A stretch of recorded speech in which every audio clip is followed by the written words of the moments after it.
And you're welcome back. And for a gripping conversation, is a lady here with us who's so many things. But first, let me tell you who she is. Her name is Evaezi Ogoro. She is an actor, an award-winning composer, and she is right here with us. You are welcome, Evaezi. Did I get the name right? Yes, you did. Why wouldn't I get it right? But of course. Of course. When I saw the name, I'm like, of course, yes, I know where you're from. We know our people now. Exactly.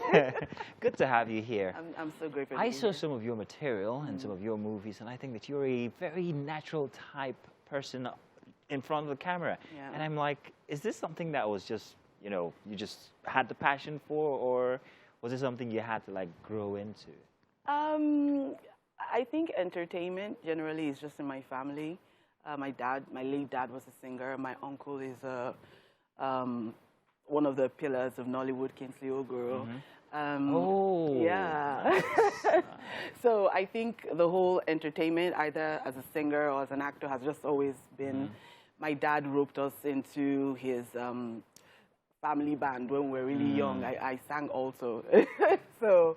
And then I would always look at my uncle, "Uncle, let me go act in your film." I would always hang around him, Shegwarinze and the rest. When did you start acting? That would be sometime 2009, I believe. It was actually Charles Novia that gave me my first acting gig. He's a fan of me as a singer, and he wanted me to play a singer in his movie called Alamposa. And it was supposed to be a small role, so I think I had like 2 scenes. And then when I played, and he was like, "Okay, let's add some more scenes. You look like you're a natural in this." And then he just told me, "There's something about you. Don't give up on acting. I mean, I know you're a great singer, but don't give up on acting." And that's how it just kind of took off from there. MME Song did an audition, and Udwaki Song, her sister, kind of, she's also a fan of me as a singer, and she was like, "Oh, she's a singer. Let's just," because it was a musical, Knocking on Heaven's Door. Oh, okay. So, so MM was like, okay, she saw me, act, and she was like, "Okay, all right, let's create a role for her as a pastor's wife." And then she approached me and was like, "Okay, it's a musical. Can you write the score, the music, the soundtrack for the movie?" And I'm like, "Okay, sure, no problem." And after writing the songs, she now called me again. I was like, "Okay, can you be the singing voice of Adeswa for me?"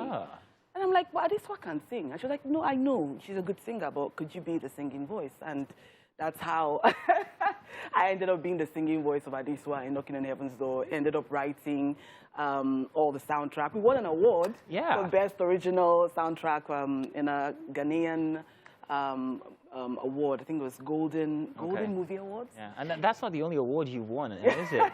There's been others. Yeah. You also took a stab at directing as well. You've got a short movie out. Yes, The Wife. The Wife. The Wife, yeah. Which you directed it. I wrote it, I produced it, I co-directed with someone called Cleroy Dabos. It was just, I wanted to talk about domestic violence, and I wanted to stab at it from a completely different angle. I didn't want the wife who was a victim to play the victim. So when I spoke to Cleroy about it, he was like, "Okay, I think it's you that will act this thing." And I'm like, "I just want to, write and just co-direct it." I'm like, "No, I think you should."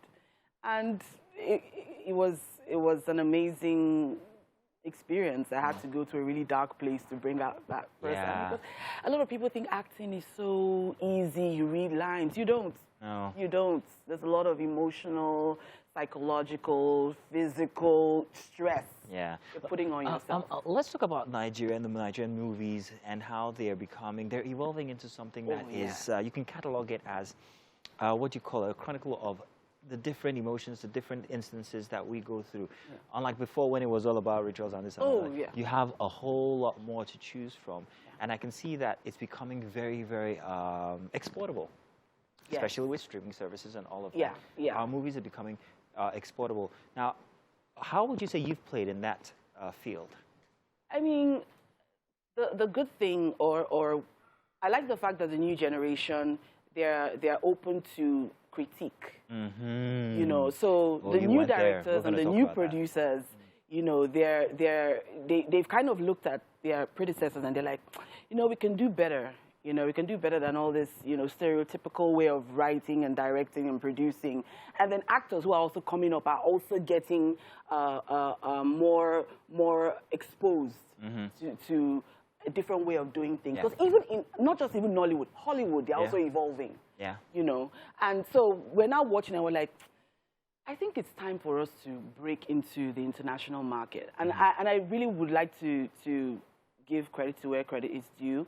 The music industry is also helping push. Yeah. Because thank God for the likes of the Wizkids and the Burna Boys who have now gotten Grammys. And then we're like, but we can also get Oscars now. What exactly is this formula? So let's bridge the two. Let's bridge the two. Now, you talked about movies, you've talked about music and all, and you've also actually even starred in one musical where you wrote the score and everything.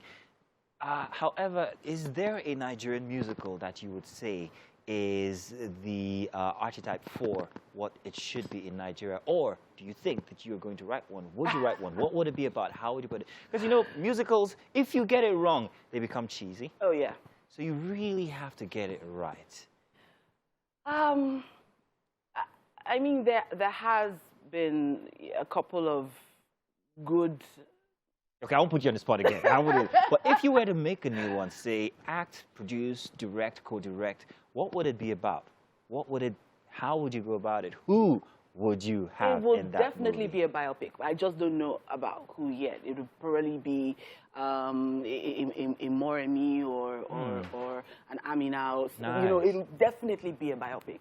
Because I think we've not really told all the stories of Africa. Nice.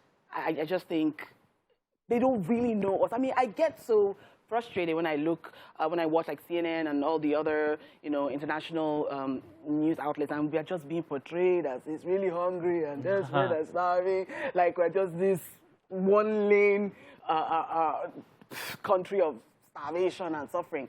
And they don't know how rich our culture, they don't know how rich our story, how rich our history is. So it would definitely be a biopic that kind of speaks to the foundation of who we are, you know. There's so many foundations in Nigeria with all the different cultures and all. Which one do you think is most exotic? Oh, come on, Mazina, you really want to put me on this spot? Yeah, please do tell, because I'm wondering. No, I'm going to go with my daddy's side. You know, I'm going to go. Where is that from? I'm going to go with the South. I'm sorry, y'all. There we are. There we are. Now we're getting out the stuff. I love the whole of Nigeria. I mean, everyone, come on, everywhere, every place is beautiful, but of course, I have a... Plus, if you don't do it, then Daddy won't be very happy. Oh, no. Yeah, no. So yeah, the South. We're funny. We're so talented. Our music, our sense of music. Even the way we talk, our pidgin is very. Let's talk about music. Give me one Isoko musician you remember from growing up. Evaezi Ogoro. Oh, of course. Do you want to do one of her songs? Tell you what, while you get ready for one of her songs, let's do a video of one of Evaezi's video, and when we get back, we are going to be doing a duet of Evaezi Ogoro. We'll be back. See this. You seem to think that you can do whatever you like. That the Guyado name makes you invincible. How dare you try to kill me? Me! I have been more than patient, but it seems that my patience has been mistaken for foolishness.